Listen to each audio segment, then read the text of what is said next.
তোমাদের চ্যানেলে তোমাদের স্বাগত জানাই। তো নবম শ্রেণীর শিক্ষার্থী বন্ধুরা, আশা করি তোমরা ভালো আছো। তো আজকে আমরা এই ভিডিওতে আলোচনা করব প্রথম পর্যায়ক্রমিক মূল্যায়ন 2025 নবম শ্রেণী ভূগোল। দেখো, পূর্ণমান 40, সময় তোমাদের থাকছে 1 ঘন্টা 30 মিনিট। তো আগে সর্বপ্রথমে তোমরা সিলেবাসটা দেখে নাও। তো দেখো, প্রথম অধ্যায় গ্রহরূপে পৃথিবী, দ্বিতীয় অধ্যায় পৃথিবীর গতিসমূহ, আর তোমাদের থাকছে সপ্তম অধ্যায় ভারতের সম্পদ। তো দেখো, একের দাগে সঠিক উত্তরটি নির্বাচন করো। 7টি প্রশ্ন থাকবে। 7 নম্বর প্রথম প্রশ্ন অন স্ক্রিন তোমরা দেখতেই পাচ্ছ যে কোনটি বামন গ্রহ। এই 4টি অপশনের মধ্যে সঠিক উত্তর হয়ে যাবে প্লুটো। প্লুটোকে বলা হয় বামন গ্রহ। 2 নম্বর প্রশ্ন দেখো, অপসূর অবস্থান হয় কোন তারিখে। দেখো, 4টি তারিখের মধ্যে সঠিক উত্তর হয়ে যাবে 4 জুলাই অপসূর অপসূর অবস্থান। আর 3রা জানুয়ারি তোমরা জানো অনুসূর, এর পাশাপাশি তোমরা অনুসূরটা জানে রাখবে। তারপর দেখো, পৃথিবীর নিরক্ষীয় ব্যাস ও মেরু ব্যাসের তফাৎ কত কিমি। তো এর সঠিক উত্তর হয়ে যাবে 43 কিমি। মেরু ব্যাস আর নিরক্ষীয় ব্যাসের মধ্যে পার্থক্য। তারপর দেখো, 4 নম্বর প্রশ্ন, নিম্নলিখিত কোন গ্রহটি পূর্ব থেকে পশ্চিমে আবর্তন করে। তো এর সঠিক উত্তর হয়ে যাবে শুক্র গ্রহ। ঊর্ধ্ব বায়ুমণ্ডলের ওজোন স্তর কি ধরনের সম্পদ। তো এটা হয়ে যাবে কি আন্তর্জাতিক সম্পদ। ভারতের কোন রাজ্যে আগে সূর্যোদয় হয়। সূর্যোদয় মানে সূর্য ওঠে ভারতের কোন রাজ্যে। তো এটা হবে কি অরুণাচল প্রদেশ। অরুণ মানে হলো সূর্য, সূর্যের আঁচল বা অরুণাচল প্রদেশ। অরুণাচল প্রদেশ রাজ্যেই ভারতের সর্বপ্রথম সূর্য উদয় হয় বা ওঠে। খবরের কাগজ পড়ার পর ওই খবরের কাগজ ব্যবহার করে ঠোঙা বানালে তোমার এই কাজটিকে বলা হবে। তো তোমার এই কাজটিকে বলা হবে কি সম্পদের পুনর্ব্যবহার। এরপর প্রশ্ন দেখো, ভারতের প্রাচীনতম তৈলখনি। তো ভারতের প্রাচীনতম তৈলখনি ডিগবয়, যেটা অসম রাজ্যে অবস্থিত। 2 দাগে থাকছে তোমাদের নিচের প্রশ্নগুলোর উত্তর দাও। 8টি প্রশ্ন থাকবে। সর্বপ্রথমে থাকছে তোমাদের শূন্যস্থান।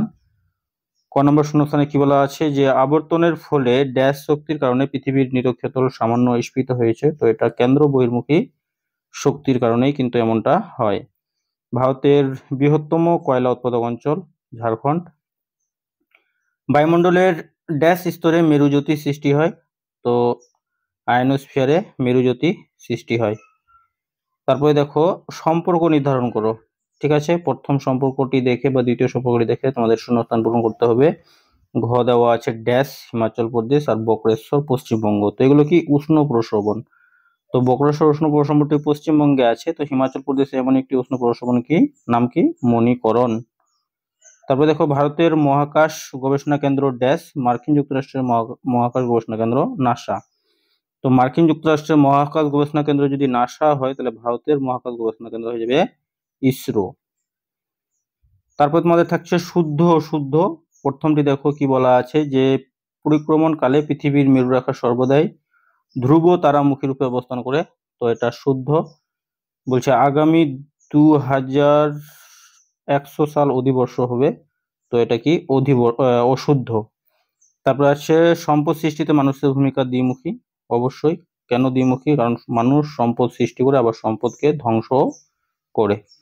অচিরাচিত শক্তি উৎপাদনে প্রাথমিক ব্যয় অনেক বেশি। অবশ্যই অচিরাচিত শক্তি উৎপাদনের প্রাথমিক ব্যয় অনেক বেশি। যেমন সোলার লাইট, সোলার দিয়ে যে কাজগুলো করি আমরা, তার কিন্তু উৎপাদন ব্যয়টা প্রচুর। 3 দাগে থাকছে তোমাদের সংক্ষেপে উত্তর দাও। 3টি প্রশ্ন থাকবে 2 নাম্বার করে।